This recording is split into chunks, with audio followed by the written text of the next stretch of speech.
सही भैया बात। वो का तेरे तेला तो बता। अच्छा वो बात है ना, विकट लाइन मारा थे विकट। कौन है भैया? और कौन हमारे गांव में एक जन तो हीरोइन है, तो छोटी वाली। अच्छा लेकिन एक तो थोड़ा के बाहर देखो। भैया चुप। दिन के बाद बोलो, दिन के बाद। अरे मोला चुप करवा था, दिन के बाद तो सुन पहले वो। मोला ना जीन्स वाली पसंद है, जीन्स वाली। अच्छा ये बात है ना, तब तो मोला झन देख दी। अरे यार मैं तो तोरी सारा नहीं समझन, लेकिन देख अभी कैसे चना मुरा सही जरिस। मिले पर बुलाता हूँ तो एक दिन समय नहीं दे, एरा तो जलवा हूँ। चलावा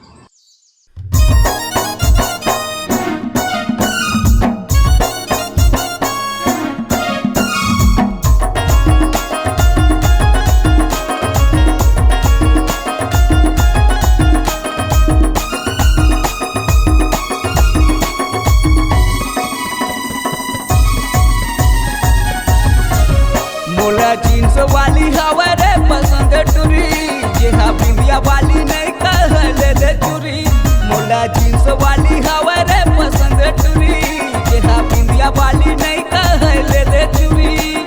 गाँव के मैं सीधी साधी सिंपल रे, डिम्पल के बेटी महू ट्विंकल रे। गाँव के मैं सीधी साधी सिंपल रे, डिम्पल के बेटी महू ट्विंकल रे। तोला साड़ी वाली नहीं है का पसंद टूरा, का पहिरो बताना जे माँ चलाए छुरा। तोला साड़ी वाली नहीं है का पसंद टूरा रे, का पहिरो बताना जे माँ चलाए छुरा।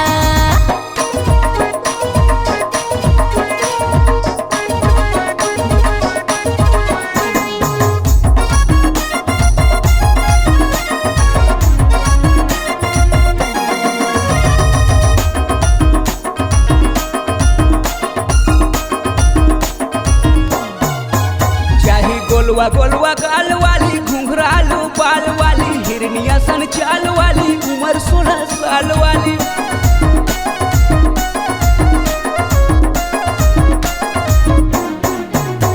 मैं गोलवा गोलवा गाल वाली, घुंघरालू बाल वाली, हिरनी असल चाल वाली, उम्र 16 साल वाली। गाँव के मैं सीधी साधी सिंपल रे, डिम्पल के बेटी महू ट्विंकल रे।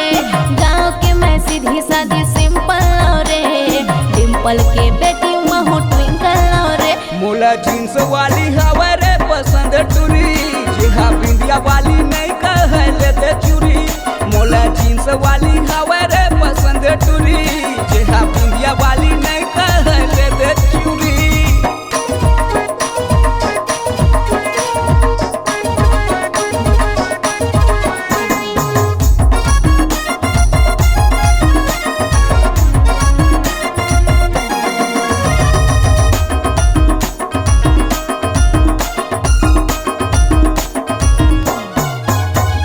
सब चाहे पाना वो मोला करे दीवाना, सप्ताह में 7 दिन मिले कर के बहाना।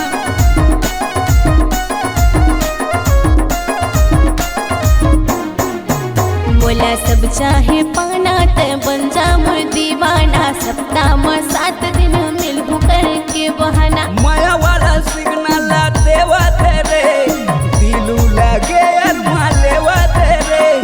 हरा हरा सिग्नल देवा तेरे, दिलू लगे अरमा लेवा तेरे। मोला जीन्स वाली हवा रे पसंद टुरी, जेहा नहीं कह बिंदिया वाली ले रे चुरी। मोला जीन्स वाली हवा रे पसंद टुरी रे, जेहा नहीं कह बिंदिया वाली